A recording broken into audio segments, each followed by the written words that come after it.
అలాగే పోర్టులు, హార్బర్ లాంటి డెవలప్మెంట్ కార్యక్రమాల మీద రాష్ట్రంలో వేల కోట్ల రూపాయలు జగన్మోహన్ రెడ్డి గారు ఖర్చు పెట్టారు. విద్య మీద, వైద్యం మీద, పోర్టుల మీద. మీ అందరికీ తెలుసు, మనకి సుదీర్ఘమైనటువంటి సీ కోస్ట్ ఉన్నది. సుమారుగా 1000 కిలోమీటర్ల సీ కోస్ట్ ఉన్నది. ఇది ఒక సహజమైనటువంటి వనరు. పోర్టులన్నింటినీ డెవలప్ చేయాలనే ఉద్దేశంతో వాటి నిర్మాణాన్ని చేపట్టినటువంటి వ్యక్తి జగన్మోహన్ రెడ్డి గారు. సరే, ఈ పోర్టుల్లో కూడా వాటా ఇవ్వడానికి చంద్రబాబు నాయుడు గారు సిద్ధంగా ఉన్నట్టున్నాడు తెలంగాణకి. తెలంగాణలో కూడా తన పార్టీని, తన ప్రభుత్వాన్ని ఏర్పాటు చేయాలని ఆంధ్ర రాష్ట్రాన్ని కూడా తెలంగాణకి ఇచ్చేయాలనేటువంటి ప్రయత్నంలో చంద్రబాబు నాయుడు గారు ఉన్నట్టుగా మనకు అర్థమవుతుంది. అది వేరే అంశం అనుకోండి. మానవ వనరులే పెద్ద ఆస్తి అని భావించి జగన్మోహన్ రెడ్డి గారు కొన్ని వేల కోట్ల రూపాయలు మానవ వనరుల కోసం ఖర్చు పెట్టినటువంటి వ్యక్తి. ఈ సమాజం పేదరికం నుంచి బయటపడాలని, వారి ఆర్థిక పరిస్థితులు మెరుగుపడాలని సర్వశక్తులు 5 సంవత్సరాలు ఒడ్డి జగన్మోహన్ రెడ్డి గారు అనేకమైన కార్యక్రమాలను అభివృద్ధి చేసేటటువంటి ప్రయత్నం చేశారు. కానీ చంద్రబాబు నాయుడు గారు అధికారంలో వచ్చిన తర్వాత వీటన్నిటినీ కూడా మంట కలిపేసేటటువంటి కార్యక్రమం, వీటన్నిటినీ కూడా పక్కకు నెట్టేటటువంటి కార్యక్రమం. మీరు చూసినట్లయితే మానవుడికి విద్య, వైద్యం ఈ రెండు సక్రమంగా ఉంటే చాలా వరకు ఆ కుటుంబం అభివృద్ధి చెందుతుంది, ఆ సమాజం అభివృద్ధి చెందుతుంది అనేటువంటి ఒక సదుద్దేశంతో విద్య మీద, ఆరోగ్యం మీద శ్రద్ధ పెట్టినటువంటి వ్యక్తి జగన్మోహన్ రెడ్డి గారు. మీకు తెలుసు, విద్యలో నాడు నేడు కార్యక్రమాన్ని పెట్టి మొత్తం రాష్ట్రంలో ఉన్నటువంటి విద్యాలయాలన్నిటినీ కూడా బాగు చేసే కార్యక్రమం చేశారు. నిజంగా జగన్మోహన్ రెడ్డి గారు అధికారంలోకి రాకముందు పాఠశాలలన్నీ కూడా శిథిలావస్థకు వెళ్లిపోయాయి. ప్రైవేటు కాలేజీలు దోచుకునేటటువంటి పరిస్థితికి వచ్చారు ప్రైవేటు పాఠశాలలు. కానీ జగన్మోహన్ రెడ్డి గారు అధికారంలోకి వచ్చిన తర్వాత ప్రభుత్వ రంగంలో ఉన్నటువంటి పాఠశాలలను ఆయన కోట్ల రూపాయలు ఖర్చు పెట్టి బాగు చేసి ప్రతి పేదవాడు చదువుకోవాలనేటువంటి ఉద్దేశంతో మరి పేదవాడికి అందుబాటులో ఉన్నటువంటి ప్రభుత్వ పాఠశాలలను మెరుగైన పద్ధతుల్లో తీర్చిదిద్దినటువంటి వ్యక్తి జగన్మోహన్ రెడ్డి గారు. అంతేకాదు, విద్యకు సంబంధించి ప్రతివాడు చదువుకోవాలనేటువంటి ఉద్దేశంతో, ప్రతి వారు విద్యను అభ్యసిస్తేనే వారు పెద్దవారైన తర్వాత సంపాదన చేసుకోగలుగుతారు, సమాజం బాగుపడుతుందని భావించి అనేకమైన పథకాలు, ఫీజు రీఎంబర్స్మెంట్ కానివ్వండి, తల్లులు పిల్లల్ని బడికి పంపించాలనే ఉద్దేశంతో అమ్మఒడి తీసుకొచ్చారు. దాన్ని కాపీ కొట్టాడు చంద్రబాబు నాయుడు గారు.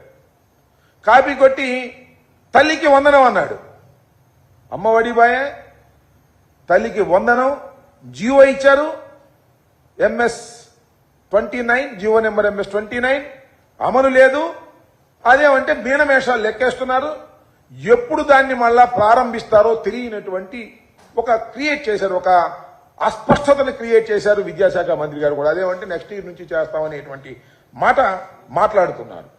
దానితో పాటుగా విద్యా దీవెన, వసతి దీవెన, పౌష్టికాహారం ఉండాలనే ఉద్దేశంతో పిల్లలకి గోరుముద్ద, ఇలాంటి అనేకమైనటువంటి కార్యక్రమాలను ఆయన విద్యలో మార్పులు తీసుకొచ్చి ప్రతి వాడు చదువుకోవాలని భావించి చిత్తశుద్ధిగా ఆయన పనిచేసినటువంటి కార్యక్రమం. వాడన్నిటికీ తిరోధకాలు ఇచ్చేటటువంటి కార్యక్రమం చంద్రబాబు నాయుడు గారు చేస్తున్నారు.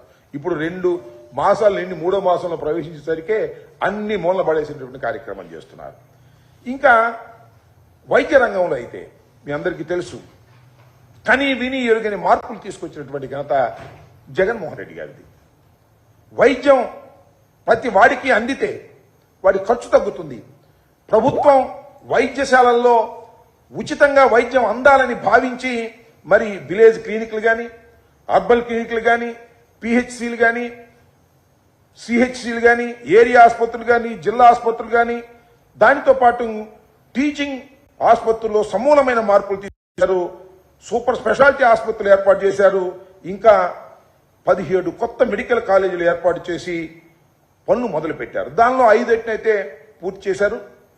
సుమారుగా 750 మెడికల్ సీట్లు అదనంగా వచ్చేటటువంటి అవకాశం కల్పించారు. ఈ ఏడాది అయితే ఈ ప్రభుత్వం నిర్వాహకం వల్ల 5 కొత్త కాలేజీలు నిలిచిపోయేటటువంటి పరిస్థితి ఏర్పాటు చేశారు. దాంతో పాటు ఆరోగ్య సురక్ష, మన ఇంటికి వచ్చి అన్ని పరీక్షలు చేసి మందులు ఇచ్చేటటువంటి కార్యక్రమం పరిపాలన చేసినటువంటి ప్రభుత్వం వైఎస్ఆర్ కాంగ్రెస్ పార్టీ ప్రభుత్వం. జగన్మోహన్ రెడ్డి గారు చిత్తశుద్ధితో పనిచేశారు. విద్యలో కూడా ఇంగ్లీష్ మీడియం తీసుకొచ్చారు. ఎందుకంటే కాంపిటీషన్స్ తట్టుకోవడానికి వరల్డ్ వైడ్గా మన తెలుగు వారు వెళ్లాలనేటువంటి ఉద్దేశంతో వెళ్తే చివరికి టోఫిల్ శిక్షణను కూడా తీసుకొస్తే ఆ టోఫిల్ శిక్షణ కూడా రద్దు చేసేటటువంటి పరిస్థితి.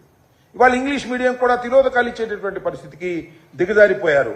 కాబట్టి ఇలా ప్రతి పథకాన్ని నీరు కార్చేసి ఆయన ఇచ్చిన హామీలను మాత్రం నిలబెట్టలేనటువంటి పరిస్థితికి చంద్రబాబు నాయుడు గారు దిగజారిపోయేటటువంటి కార్యక్రమం చేసి ఇవాళ అన్ని పథకాలు ఎగ్గొట్టేసి ఇవాళ రేపు అనుకుంటా బహుశా రేపేమో గుడివాడలో అన్నా క్యాంటీన్ ఓపెన్ చేస్తున్నారు. ఆ తర్వాత అన్ని చోట్ల అన్నా క్యాంటీన్ ఓపెన్ చేస్తారు. మొత్తం మేము అన్నా క్యాంటీన్ ఓపెన్ చేయటము ఏదో 10 మంది పేదవాళ్ళకి తిండి పెట్టడానికి మేము వ్యతిరేకం కాదు. కానీ ఇవాళ ఏం చేస్తున్నారు మీరు ఈ రాష్ట్రంలో? పేద ప్రజల్ని ఆదుకోవలసినటువంటి అన్ని అంశాలని కూడా పక్కన పెట్టేసి కాస్త అన్నం పెడతాం రండి, ఒక 300 మందికో 400 మందికో అన్నం పెడతాం అనేటువంటి కార్యక్రమానికి మీరు తెలదీశారు. ఇది చాలా అన్యాయమని మనం చేస్తున్నాం. ఏదో 10 మందికో 20 మందికో లేకపోతే 100 మందికి పెడతారు, 300 మందికి పెడతారు. ఇంతకుముందు జరిగినటువంటి కార్యక్రమం నేను చూశాను. 300 మందికి పెడితే అవుట్ అయిపోయినాయి అంటారంటే 5 రూపాయలు తీసుకుని ఉదయం మధ్యాహ్నం సాయంత్రం 5 రూపాయలు తీసుకుని ఒక 300 మందికో 400 మందికో పెట్టేసి అయిపోయిందని బోర్డు పెట్టేస్తారు. అన్నా క్యాంటీన్లు అద్భుతంగా జరుగుతాయనేటువంటి ప్రచారం చేసుకునేటువంటి పరిస్థితి చేస్తున్నారు.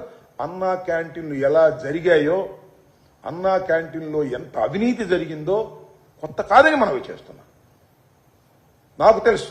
అప్పుడు మీరు చూసినట్టయితే 2014-19లో టీడీపీ ప్రభుత్వం ఏర్పాటు చేసిన అన్నా క్యాంటీన్ల వ్యవహారం ఒకసారి మనం పరిశీలన చేసినట్లయితే అప్పుడు రాష్ట్ర వ్యాప్తంగా 2 దశల్లో 203 అన్నా క్యాంటీన్లు ఏర్పాటు చేయాలని తలపెట్టారు. వాటిలో చిత్రం ఏంటంటే 203 అన్నా క్యాంటీన్లో 114 అన్నా క్యాంటీన్లు ఊరుకు దూరంగా ఎక్కడో మూలన స్థలం ఎక్కడ దొరికితే అక్కడ కట్టేసే కార్యక్రమం చేశారు. జనరల్గా ఎలా చేస్తారు అన్నా క్యాంటీన్లు? 10 మంది పోగే చోట బస్ స్టాండ్లోను లేకపోతే మరొక చోట మంచి సెంటర్లోను పెట్టి అక్కడ అన్నా క్యాంటీన్లు ఓపెన్ చేస్తారు. అలా కాదు, అన్నా క్యాంటీన్ కట్టడం